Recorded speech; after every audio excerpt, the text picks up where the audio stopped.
Hello, everybody. It's very nice to see you all here. We're going to get started. I'm Deborah Davidson, the founder and director of Catalyst Conversations. I'm very happy to welcome you to a Catalyst Conversation, and I want to thank the List Visual Arts Center for hosting and presenting this program with us. And I especially want to thank Paul Ha and Emily Garner for their continued generosity. Thanks also to the Cambridge Arts Council, our founding partner, our board, and all our volunteers who help us out, and to those of you who have donated recently to us. Tonight's program is part of the Cambridge Science Festival and is presented in conjunction with List Projects 30, Jeremy Couillard, which runs until October 6th in the Bacalar Gallery. And if you haven't already, we hope you can take the opportunity to see the exhibition. The gallery will be open until 7:30, and we're going to end around 7, so you'll have time to go up. Catalyst Conversations was founded in 2012 to open a critical path for dialogue between the arts and sciences. We present intimate and provocative conversations between artists, scientists, and the public, and we're interested in connecting the two through programs like this, educational outreach, and public events, which demonstrate the important conversation and synergy between art, science, and technology. This evening's topic is Game Matters with Jeremy Couillard and Mikael Jakobsson. Many questions arise. How do we respond to technology? Why do games matter? Games are a form of interactive play. Why do we as humans need to play? And how do games help us see our own social arrangements? How do we create those important social spaces? Jeremy Couillard is a self-taught coder and digital artist. Drawing on the ideas of the anthropologist David Graeber, he says that the imaginative world of his work in the exhibition here, Escape from Lavender Island, can help us see the contingency and hallucinatory quality of our own social arrangements. So perhaps when he is at the podium, we can unpack that.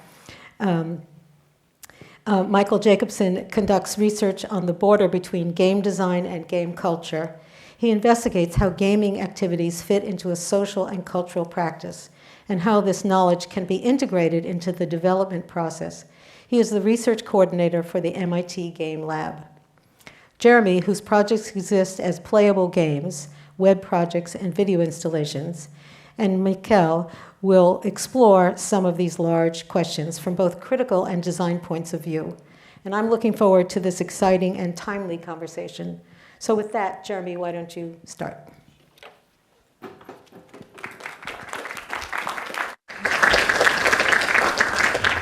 Cool. Thank you so much, Deborah, and thank you so much to Catalyst Conversations and the List Center for putting this event on. Whoa, is this feedback? Is this better? Was I getting feedback on the microphone? You hear? Okay. I get this weird feedback. Okay. Anyway, sorry. So, hi, my name is Jeremy Couillard. I'm an artist and game designer. And yeah, I have the show upstairs, Escape from Lavender Island, and I'll talk a little bit about that, and I'll talk a little bit about my art practice as well.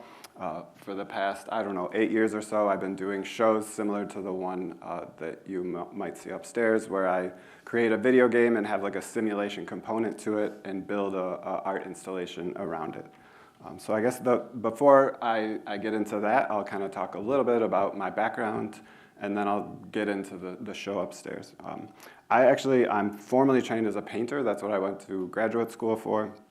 And for many years, I was making these kind of hard-edge acrylic paintings, as well as using computers to create like landscapes and printing them on canvas and painting over that. But you can see, even while I was doing this, technology was kind of at the forefront of my mind, and how that affects our consciousness and culture and the zeitgeist and everything like that. And I found myself more interested in those conversations during critiques and stuff in graduate school than I did around formal conversations around painting. So that kind of slowly led me into doing animation, and from there I was kind of messing around with computer programming, realized that animation was much easier when you just program it rather than tediously keyframe it. So that kind of led me into doing video games. And since I was trained as doing installations, I just immediately thought about how could I work games into art installations in galleries and stuff like that. And the solution I came up with was to create a component of the game that was just simulated and running all the time so that people who don't play games could experience it, and then people who do play games could jump in and start playing. So this was the first time I did this. This was my show called Alien Afterlife at Yours, Mine, and Ours Gallery that's now closed down in, in New York City. And there's this simulated component where I wrote this like sci-fi story about cities of the future got taken over by smart cars and all the humans had to leave. And so a woman finds the game at like a flea market in the forest and does like a let's play of it. And so I hired an actor to read that out. And so that was playing in the gallery. But then you see there's like a controller and you could come in and pick it up and play it. This was another show I did at Denny Gallery in New York. Also closed down. This is a 4-channel installation where non-playable video game characters would go from like screen to screen and interact with each other. And you can see I'm really into trying to make the gallery not look like a gallery. I really like this idea of exploration. I really like this idea of you go into a gallery and you don't know if it's art or not. That's kind of my favorite type of art, is when you can't tell if it's art or not, because I think that kind of opens up a lot of questions and a lot of opportunities for exploration, which I really like. I was just talking with Zach, one of the curators, like if I had a different job, maybe I would get into like map making or something. So I really like that you can get in there and kind of like spend some time with the show. This was right before COVID, another show I did with a video game called Jeff, about a little alien that's kind of traveling the galaxy, trying to find out who he is in the world. This was actually an abandoned Sephora in Times Square, which we thought having a show on the ground floor in Times Square, we get a lot of traffic, but people were just like really confused when they walked into this. They were mostly looking for a bathroom. This was, I would say, my COVID game. It's called Fuzz Dungeon. Oh no, sorry. I was trying to get a video up, but never mind. Well, anyway, I see it here. So also this game was shown at Times Square, Midnight Moment, and it was like on 80 channels. I have a video, but it's okay. You can look it up too. This was a game about this like rat dog witch who left work looking for like this secret amulet and went through all these different spaces. Does the video show? Oh, there's the video. Well, you see the thumbnail anyway. That's okay. Yeah, and then here's the show upstairs. Maybe, hopefully, a lot of you have seen, and if not, you can go after this talk to go see it. Escape from Lavender Island. And you see I kind of went back to painting and revisited that. And those are some of the materials from the last level of the game. And yeah, I'll talk a little bit about the show. The game is about you. Your name is Z-axis, which is just a play on the Z-axis, like the third dimension. That's your name. And you wake up in a cell, but it's maybe a dorm room, or maybe you're in a psych ward, and you wake up from a dream about a city. Only to kind of discover that that city that you were dreaming about is actually, you're like stuck inside it and you can't find your way out. And then you go from like neighborhood to neighborhood. You get these different masks that give you upgrades to like help you explore deeper into the environment and kind of try to escape it. So I'm really interested in working in both these worlds, in the game world and the art world. I like that these games can exist in both contexts, in this kind of online sale marketplace, but then also in an art gallery. I think both these worlds can kind of benefit from each other. The art world can benefit from the game world can benefit from the art world. Sometimes the art world takes itself too seriously, right? And then we get comments like this, where this is someone playing my game on YouTube, and this guy left this comment that, like, keep this sort of shit in the realm of the joke that modern art has become, which is like, in a sense, I think most people in the normal world don't they can't name a single contemporary artist. They've never been to an art show, and it's just like a joke to them, which is sort of a failure on us as artists to some extent, right? That we're not like reaching a lot of people maybe. But then games is a way to kind of do that. This was also a really interesting thing that happened with this game, Escape from Lavender Island, where it was part of a speedrun challenge, which for those who don't know, speedrunning is when you try to beat a video game as quickly as possible. So a really famous streamer named Moist Critical, maybe some people know, he offered like a $10,000 cash prize to whoever could beat this game as quickly as possible. So naturally, like, thousands of people entered this challenge and tried to, and it takes like 2 hours to beat, and this guy beat it in 7 minutes and 17 seconds, which I never thought was possible. But the crazy thing for me, the really unique experience that I would never get in like doing a gallery show is this kid like broke down in tears when he won, because he had been working on it like 10, 12 hours a day for 2 weeks, and then he finally got this like winning score or whatever, and just was like shaking and crying. And I was there in the stream, and it was like probably one of the weirdest experiences for my art.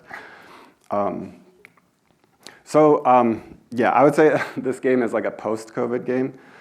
So in the same way I like setting up these spaces for exploration in a gallery and in a game context, I also like thinking about kind of like exploring the context that they exist in, right? And this exists kind of in digital space, right? And I think there's this thing happening post-COVID, I guess, right?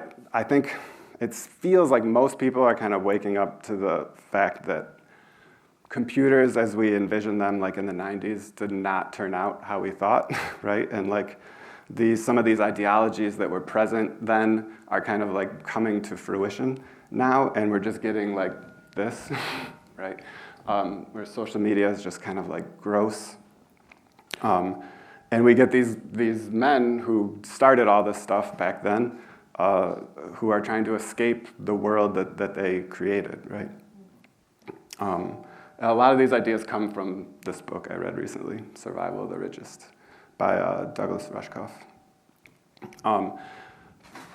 So a lot of this comes from this guy, John Perry Barlow. There he is with Negroponte, who founded the Media Lab. And John Perry Barlow was like a cool guy in the 90s. He was like a singer for the Grateful Dead, I think sometimes. He was like a poet. He wrote for Wired magazine. But he was also like a big time like techno-utopist, libertarian. And he would write these types of treatises and put them in Wired magazine. Just basically saying like, hey, government, leave us alone. Let us do whatever we want on the internet. And in the 90s, that sounded really cool. And as a teenager, getting online, I was like very attracted to this stuff, right? But I think now we come to realize that this kind of ideology that was present then, and it's not creating this world where we're all like sharing all this stuff to find some sort of like consensus truth, right? It's creating this world that's like further atomizing us instead, right? And I think that's what they wanted, right? They wanted to atomize us, and they wanted us to like find differences with each other so that they could just go on and like do this, right? So, that's the spoiler for my game, is there is no escape, right? Like we're realizing like there's no escape from this, right? We're all here stuck with each other for better or worse, and we have to find ways to work together to create a better world and get rid of this, right? Yeah, and I think games are great for this because I like that they don't take themselves too seriously, and I like that they can create these opportunities for us to kind of like goof around and make jokes and like have these opportunities like to connect, right? So yeah, I'll end there, but thank you so much, and I hope you can check out the show.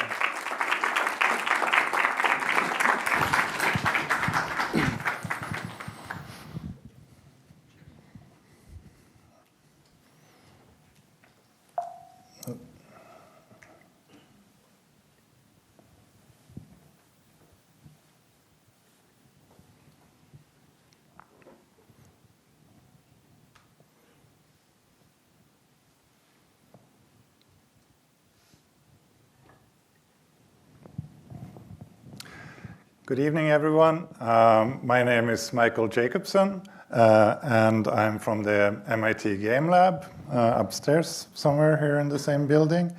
And I thought a good way of introducing myself could be to start by talking a little bit about what the MIT Game Lab is. So we do game studies research. Here's some of the monographies that we have published, me and my colleagues, the last decade or so. The one on the right is by me and Professor Mary Flanagan, and it's called Playing Oppression. And it's about colonialist themes in board games. And we also teach classes. So we teach students how to make games. As in this example, this was a class where we explored the design space of audio augmented reality to use that sort of new technology to create new types of playful experiences. But we also teach classes on the social and cultural aspects of games in society. We also make games. As a game development studio inside of an academic context, we are only really interested in making games that aren't already being made somewhere else. And that could be, for instance, that technology is so fresh that it's too expensive to use it in commercial products. So in this case, we use some technology where we can make different pieces in a board game smart, so they can understand the game state, they can learn from each other, and they can express themselves in different ways with colors and blinking and so on.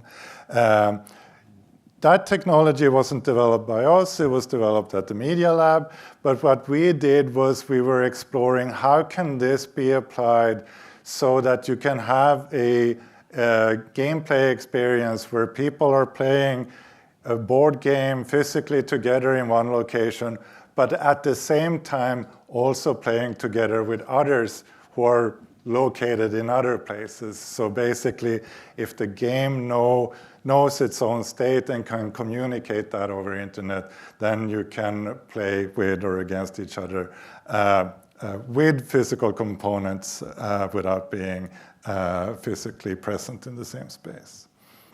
I also wanted to say about the games that we make that they are sometimes not developed all the way to a final product.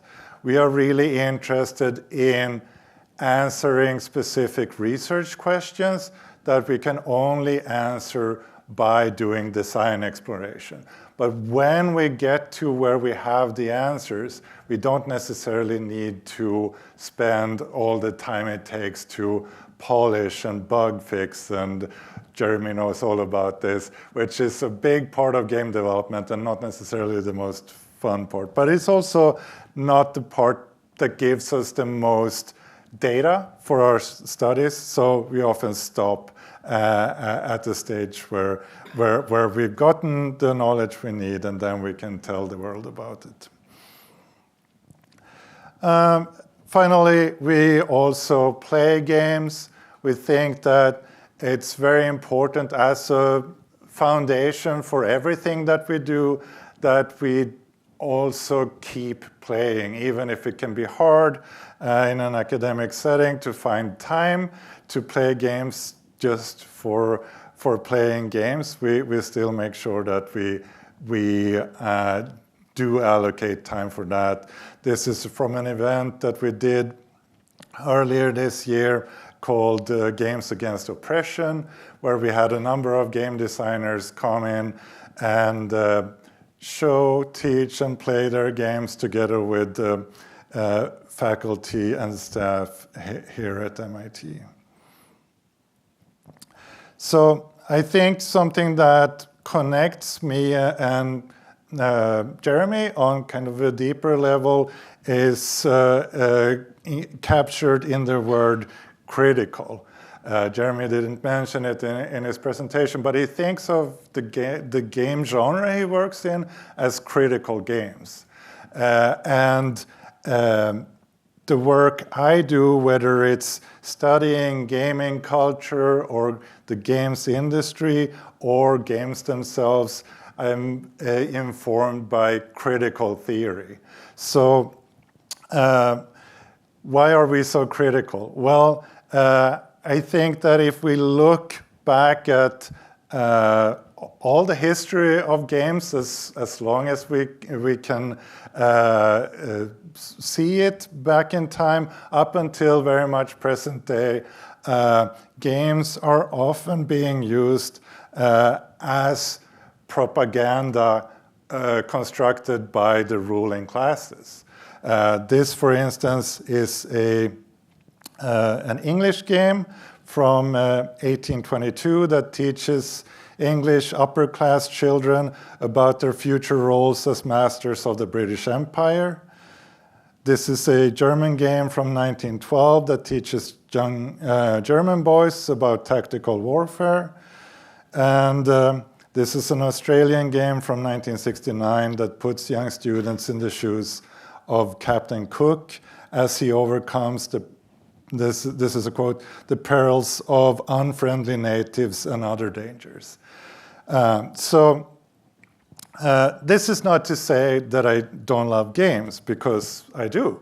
But I use my frustration with the state of games to explore the potential of play to push against these structures and these actors.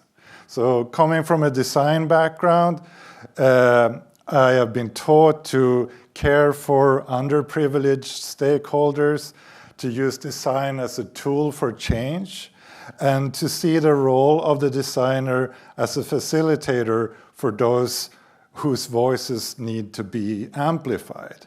And I want to use the rest of my time up here to give you an example of what that can look like. So when I was working on the research for the book Playing Oppression, we played hundreds and hundreds of colonialist-themed board games, like this one. This one is called Puerto Rico, and it's made by a German designer, and you're basically trying to be the most efficient slave owner so you can generate more profit and send it back to Europe from the Spanish colony at the time, Puerto Rico. So I played this with our graduate students. One of them, Asiria, happens to be from Puerto Rico. So when we were debriefing the game afterwards, we came to the conclusion that we can probably make a better Puerto Rico game ourselves. So what we did was we went to San Juan and ran a workshop there with people who were interested in discussing what is important to them in their lives here and now in Puerto Rico, and how can we tell their stories through game mechanics. And then, to make a long story short, 5 years later, we had this colorful family game called Promesa about the Puerto Rican debt crisis. So, so far, we only have a high-fidelity prototype of this game, so we have only been able to show it at conventions and expos and conferences and events here at MIT. But what I can say now already is that when I see young people from Puerto Rico, like our students, play the game, I can see how much it means to them to play a game that is about them and for them. Even if the game is very frustrating, it's a real struggle for the player, is meaningful to them, and also seeing that it has a cultural connection. It shows the island as they know it, not as it's shown in a tourism advertisement or some old map from some European guy hundreds of years ago.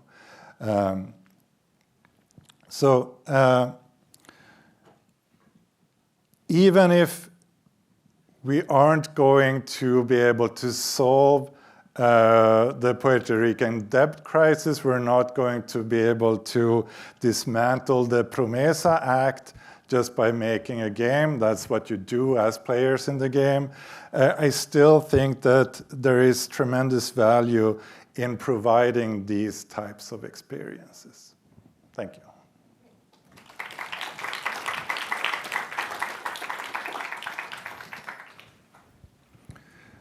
What do we want there? No, that's fine. Okay. Yeah.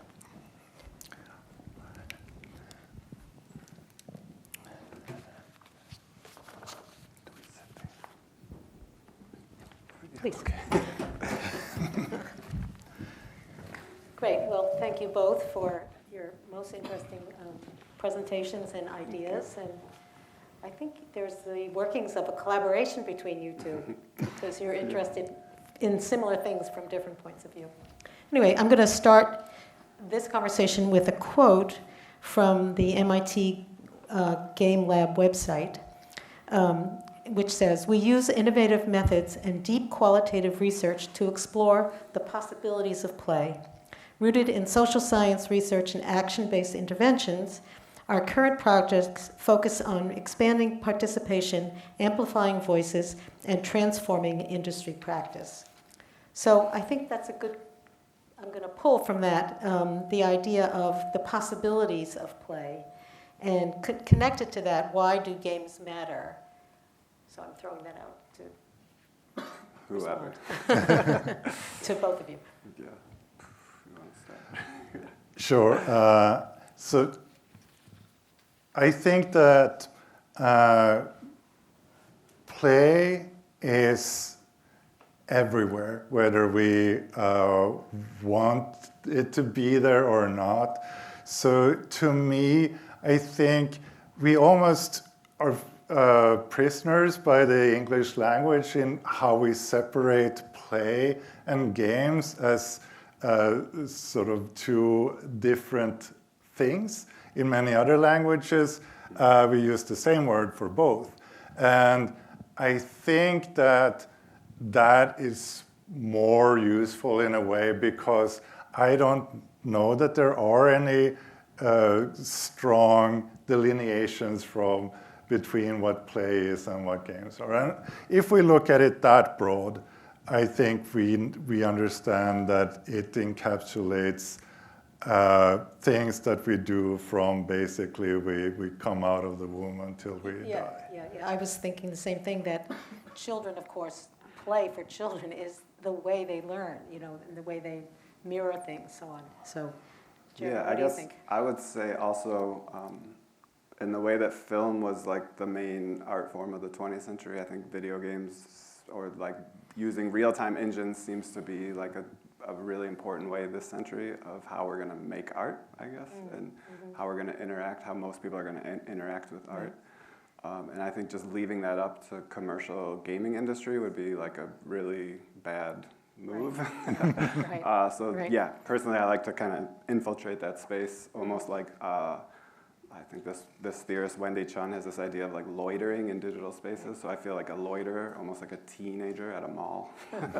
So I think I like to be the teenager at the mall, just messing around. Yeah. Right. And so you have, therefore, no interest in the commercialization of your work. I mean, it's acceptable that it's like in sort of the gallery setting and, yeah. I mean, I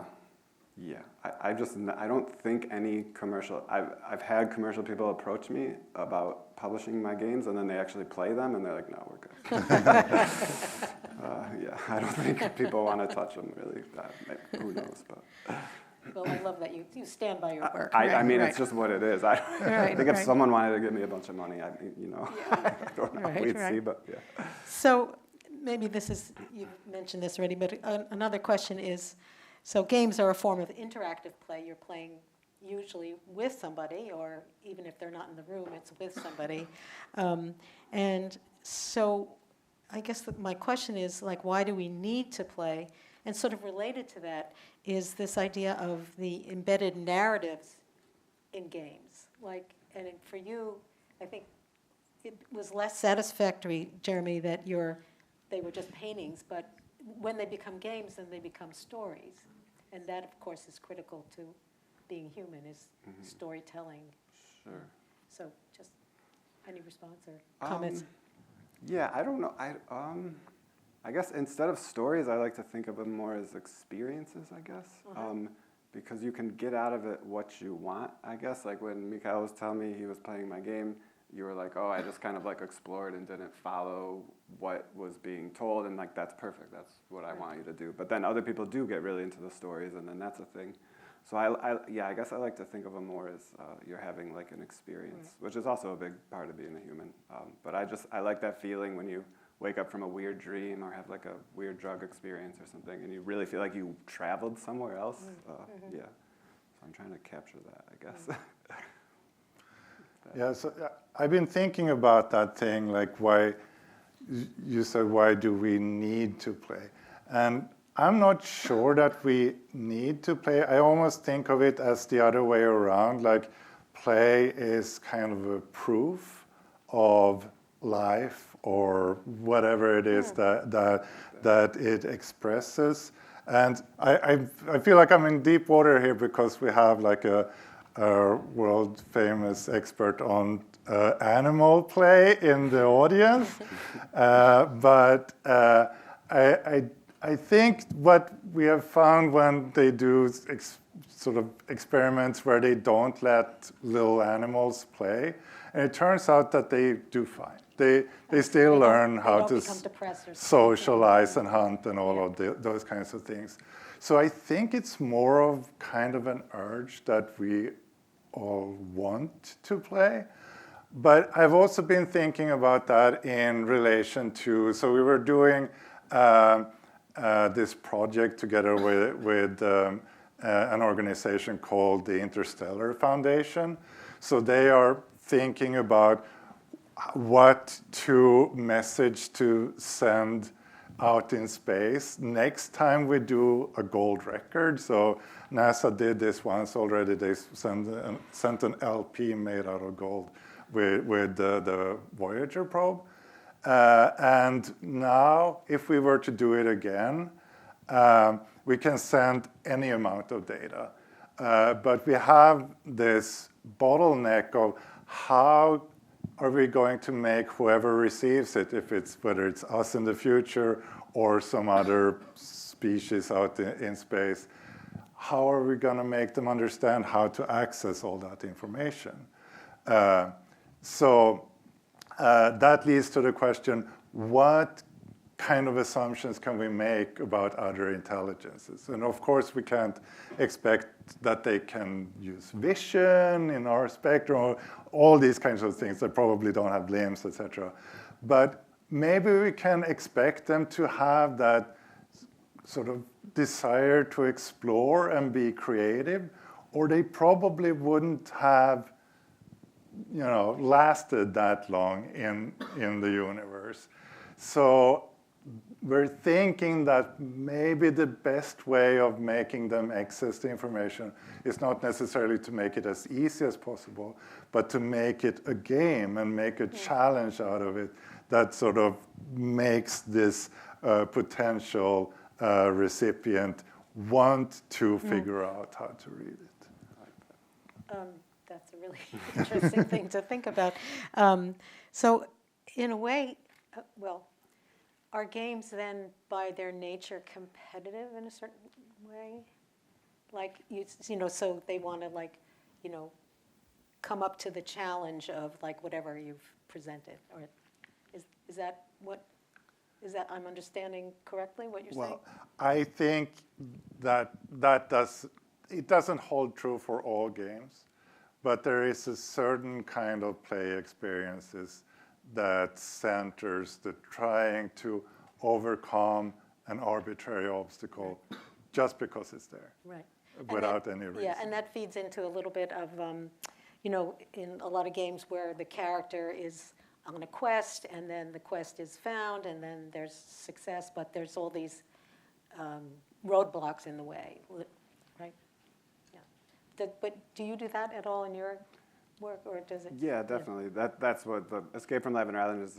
Just like points on a map, and you go toward them, and something happens. Which I really like that, and thank you for bringing up the idea of critical games. Like, I think critical games rely on mechanics that existed before. So that's like in any open world third-person game, like Grand Theft Auto or something, or Assassin's Creed is where I got that from, I guess. It's just very relaxing. Like, we know the language. You see a thing on a map and you go toward it. I just want to say that. Please. So I love how chill Jeremy's game is. It's really this kind of a relaxing stroll. It's kind of a hellish environment, but I think that's just Jeremy trying to be edgy. It's actually a very cozy game, and all the characters you meet you want to be their friends forever. But there are a few things that really challenge you in the game. And I don't know if any of the people who play the game in the audience have thoughts about that, but there's one where you have to jump on the head, so kind of statues on a beach.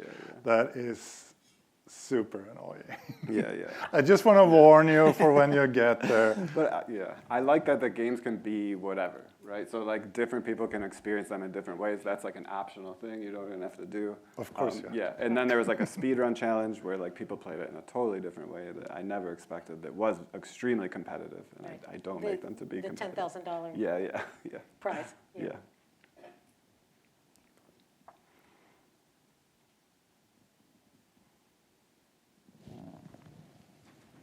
Well, here's a thought or a question. This is something, I have a list of questions that I've used in previous talks with scientists and artists, which is which is, it seems, for artists and scientists in all fields, the process of making something visible or understood is inherent.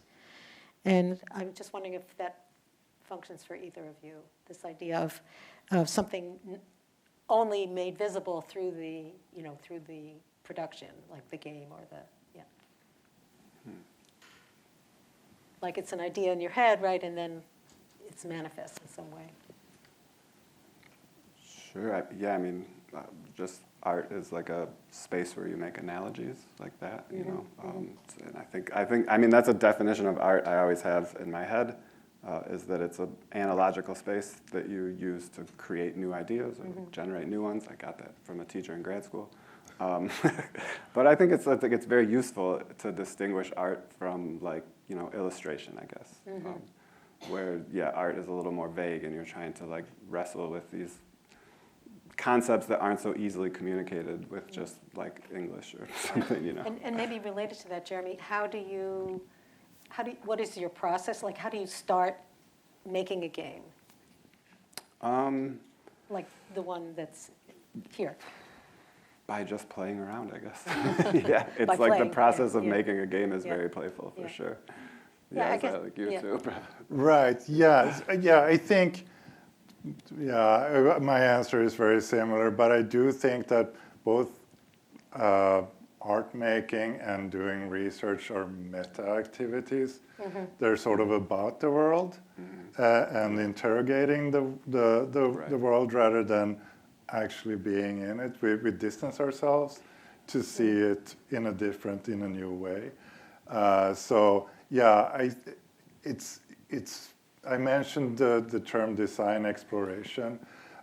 We never know what the final result is going to be. If we did, we didn't have to do all this work. So it's always trying to shine a light on a design space that is kind of too dark to see in. So we just send in some probes in there and hope that we see something interesting somewhere, and then we grab onto it and continue. And maybe related to that, Mikael, is working collaboratively. It seems like you do that a lot.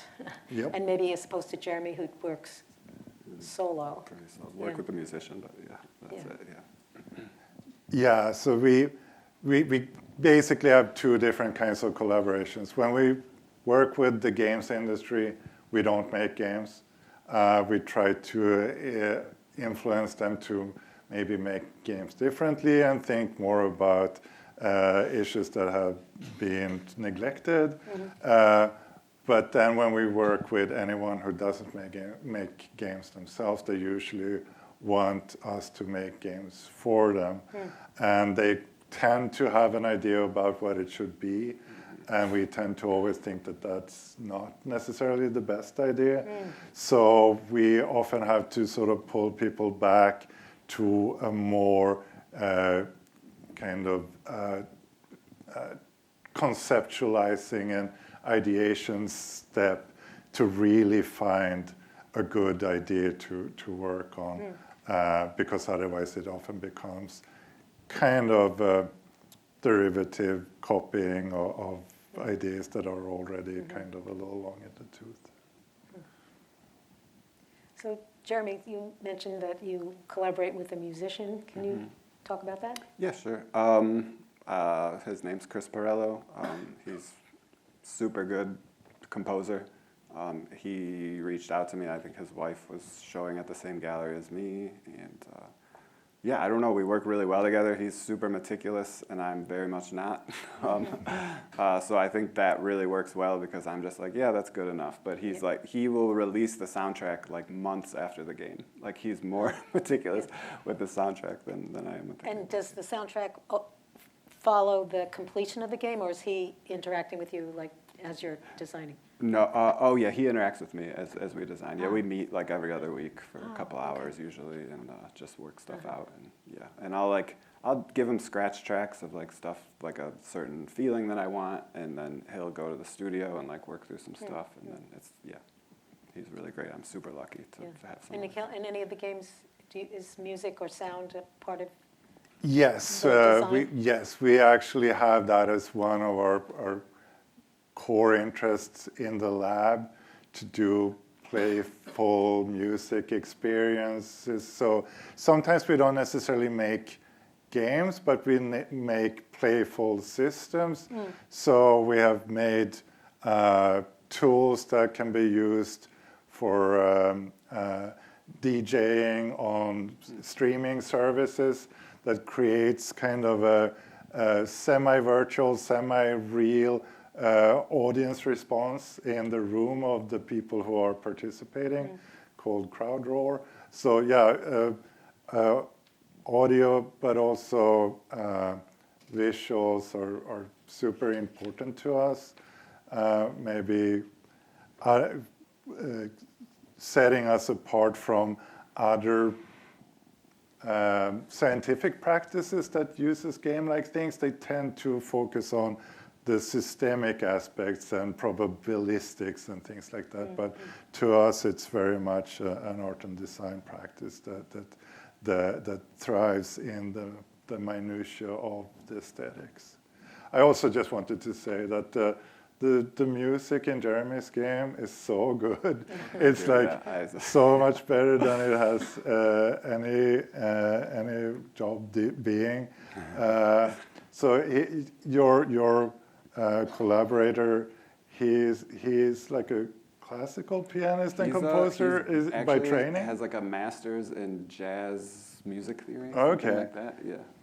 Yeah, but he's like very old school. Right. Most people who do game music, they do like digital music, but he like goes in a recording studio, does it on tape, all this stuff. So I think that contrast is really nice. Yeah, and so many different styles. Yeah, and yeah. It's kind of a commentary, I think, on game music history as well, in a way. Yeah. So yeah, it's amazing. Sure. And it's also, he is playing with you. I mean, that's another. That's true. Yeah, another we do form play of play together. is Yeah, the yeah, musical yeah. playing. And he doesn't. And, yeah, go ahead. No. Just the thought, which is that musicians play and connect and Definitely. sort of narrate with each other. You know, it's a whole Right.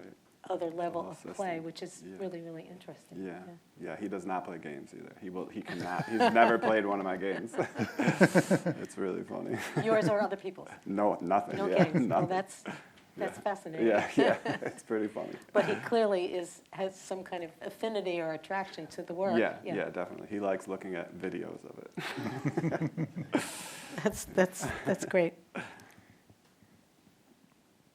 So another thing that has come up that was discussed or spoken about how games help us see our own social arrangements, and how the question, how do we create these important social spaces? So I guess we've touched on that a little bit. Yeah, I could talk on that a little bit more. I mean, showing the social media stuff. I don't know. I don't know if games do that or not. I think. Or they want to, maybe. They want to, or I just think of them more as like a way of dealing with that, dealing with life. Like life is hard, and then you play a game, and you can kind of relate to certain aspects of it. But I don't know. I'm always careful about saying things like art or games will like save society. I think it's our material conditions create those things, right? Not so much. I think the art is just a response to that. Right? Like, Right. I guess, but I don't know. We put a lot of effort into trying to sort of unlock some of the gatekeeping that is happening around gaming practices, whether it's like professional esports or the local board game club. There's so much of trying to keep these spaces like they always were, which basically means for the white guys. And there is a lot more work that needs to be done, but we are at least putting a lot of effort into creating organizations and spreading information about how to create positive change in those regards. But I really think that, a little bit because of gaming has been fetishizing technology so much, it's become this male space where we for some reason expect to have it for ourselves, which leads to thinking that, well, girls can't play video games or they're going to ruin everything if we let them in, and this boys club and all of that. But I see, certainly you let them in, for sure. Yeah, we try. This might be a good time to open it to the audience if people have any thoughts or questions. I do, actually. Great. Okay. I think there's going to be a mic coming down. Yeah. Sorry. No, Yeah. just give us a second so we can. Here it comes. Who? Down here.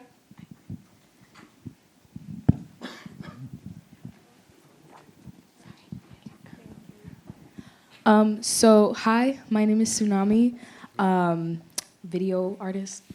But yeah, for the exhibition, I saw upstairs like the video that like accompanied the actual game. Is the video part just like a playthrough of the game? No, I guess I would call it a simulation. And what that is like when the game starts up, if you buy the game on Steam or whatever on the internet, there's like two options: to play the game or to run that simulation. And that simulation is just a camera going through the streets with some stories that kind of interweave throughout. And I just think of it as like those are different citizens of Lavender Island. It's talking about their lives.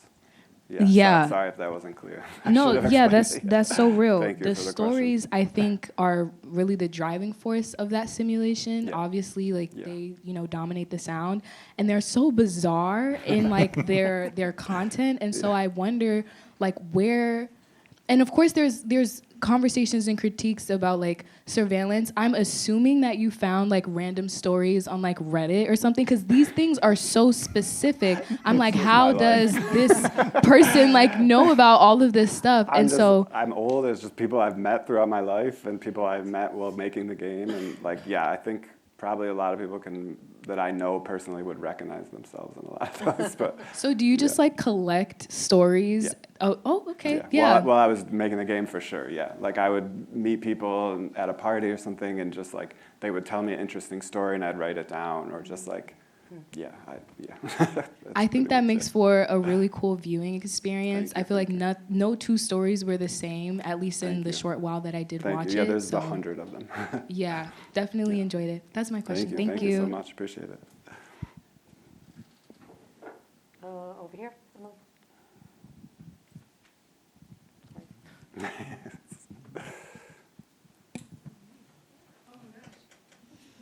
Hi, should I stand up? Sure. I don't know. Okay, that is my question, yes. I have a second question. Hi, nice to meet you guys. And thank you for the talk, it was really great. Thanks for coming. What I'm curious about, Jeremy, is like with the whole online community, especially with like the live stream and with the speedrunning and that emotional reaction at the end when the person actually won.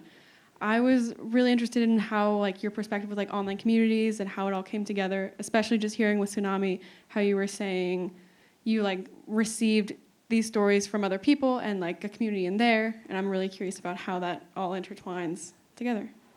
Sure, great question, thank you.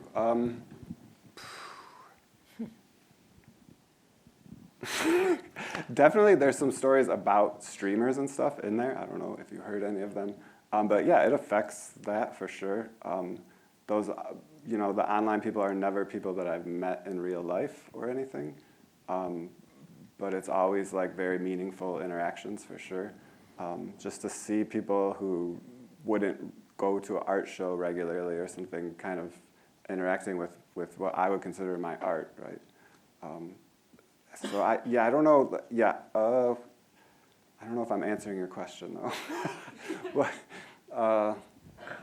Yeah, I don't know. Do you have any other, like, if you could elaborate a little more so I could answer? I mean, what was it like with the when you were like watching the live stream, like when Moist Turtle was like, "Okay, guys, we're gonna play." I mean, that was crazy. It was very surreal. Like, I don't make these games for that type of thing. I didn't really know what speedrunning was before this too much. So that was like a huge learning experience. But I mean, it was just amazing. I don't know. It was like a really cool experience. Sometimes it's rough because that's not how I didn't intend people to play my game in 10 minutes. They skipped over a lot of stuff. But that's okay. I mean, in the end of the day, like, I made it for people to experience it however they want. And definitely that affects future design decisions for better or worse. Like the game I'm working on now, I'm like sealing up all these holes where people could like get through with physics or something like that. So that definitely affects it. Yeah, and then I can just kind of build a community of people around it. So now each game I make, subsequently I have people to like play test and stuff like that, who seem to kind of like understand what I'm doing a little bit. I hope I answered your question. Oh yeah, okay. Thank you so much. Emily, we had someone here.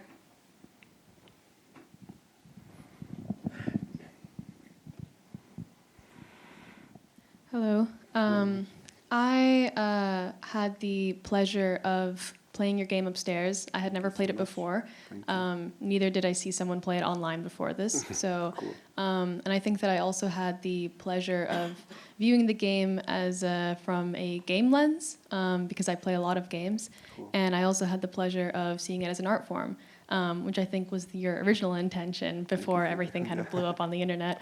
And so I thought it was incredibly interesting how you depicted all of these different stories, and also like how there was a kind of crudeness to it, like throwing Viagra at rocks to make them bigger, and like various different aspects of the game, and that there was like aspects of profanity that also threw me off, and I was like, oh, this is an extremely real game, and so it was lovely in that way. I really wanted to get your take on the entire idea of masks in the game and the idea of putting on a mask, taking off a mask, someone taking your mask from you, that was a very interesting feature. And what effect did you mean to have with that on the player and in the story, and how like the critical nature of that being part of the story? Can you elaborate on that? Great question. Well, I mean, the masks were just ways to have upgrades that were really easy, and you didn't have to like do anything extra besides like put it on, I guess, and maybe press a button for something to happen.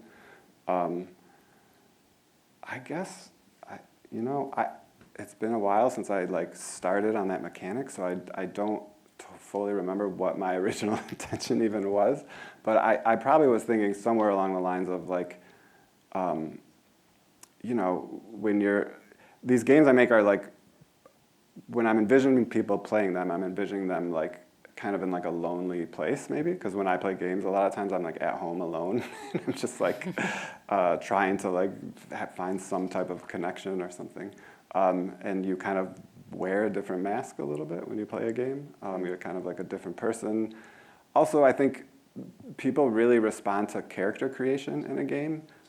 Certainly, like my partner really does, and it's funny to like watch her spend like an hour creating a character, and that's something like I personally don't feel at all. Like I don't care what I look like in a game.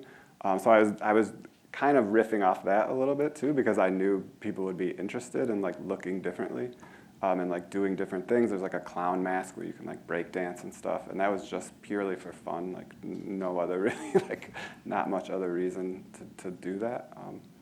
But I was just goofing around, I guess. I don't know if that makes sense. I don't know. Thank you. Yeah, I really enjoyed all the different metaphors with the masks in question, and I think that anyone that plays a lot of games knows that most of the time it is kind of like an experience of you alone, and oftentimes either the character that you're playing in the game, or depending on the game, of course, that like you either are that character, like in Assassin's Creed, or where it's entirely customizable, like any MMO or anything really in that nature of things. And so I thought it was really, really lovely to play it, and it also felt different because when you put on a mask, it really did feel like you're becoming a different person in that game, and you're like, well, how different should I act now? And it was a really lovely experience, because I think that in most games you only have that one mask that you experience the whole time. Right. Yeah. So it was a lovely game. Thank you so much. Thanks so much. Thanks for your question. Anybody else? I think the person in the back. Great. Hi, everyone. Thank you so much for an awesome presentation. I had a question for Mikael. I was wondering, what method do you use to gather information about, in the creation of your game Promesa, how did you gather participants to accurately get like the cultural information? Right. So I think it's important to emphasize that although I was lead designer for the game is created by an art and design collective called Popsicleta. And Asiria, my student from Puerto Rico, was very instrumental in she did her undergrad at University of Puerto Rico doing political science. So she had a network in San Juan already of young creatives, basically, who were interested in civics. So we drew on her network completely, including finding a space. We were at the makerspace of one of the universities in San Juan where we did this. So all of that was all her. And then when it came to doing all the illustrations for the game, I, like Jeremy, is a big comic book fan. So I was reading an anthology called Puerto Rico Strong. And one of the artists there, Rosa Colon, had done a comic about Hurricane Maria, which had happened 9 months before we were in San Juan, so it was very influential, very much on people's minds, and the buildings were still missing roofs, and the traffic lights in San Juan were still not working, and things like that.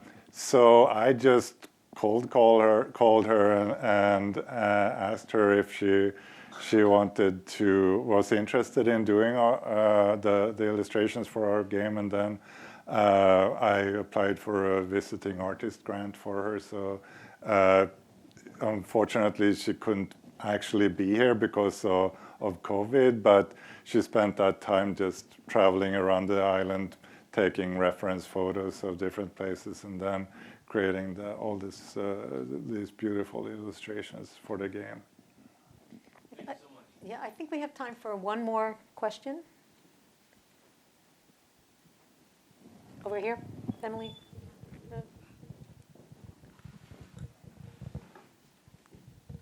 Hi, thank you, Michael. Thank you, Jeremy. It's a really great talk.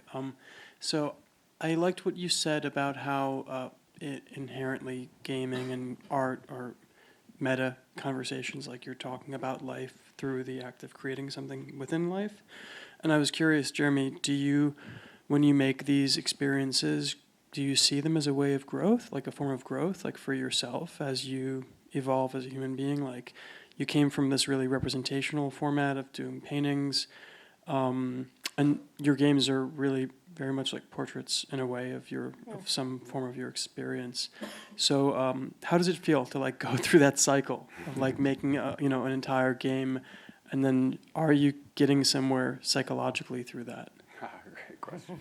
That's what I was saying, and I was at Michael's class earlier this morning, and I said someone was playing one of my games once on a stream, and they said, a man will literally make a video game instead of do therapy. Sorry to repeat the joke. So definitely, yeah, it's like very therapeutic. And I was just talking about this with I'm a teacher as well, and like I was talking about this with my own students, that like at the end of the day, it has to be about personal growth and like you wanting to grow as a person. It can't be about almost anything else. Like other things happen because of that, but sure, it's just totally exploring like, I mean, not only just psychologically, but just like seeing what I can come up with and do and create and learn. Like, I need to keep my brain active. And like every time you make a new game, you're learning new things. I don't know if I become a better person necessarily, but it changes me every new thing I make. How about you? Yeah, no, I would say it's pretty much the same. Yeah. And I think in your game it shows the dedication you have to creating this object, even if it doesn't, produce a thing in the end, or like there's no bitcoins coming out anywhere. But you still just hammered away at that. So. Yeah, but I think of that sometimes though that this desire to do this is pathological and maybe not good. So I don't know, but Not for you to ask. Yeah. I think that would be a really great place to end this evening. And I want to thank you both for sharing your work and your ideas. And audience, thank you as well. Thank you. And again, thank you to the list for your partnership and support.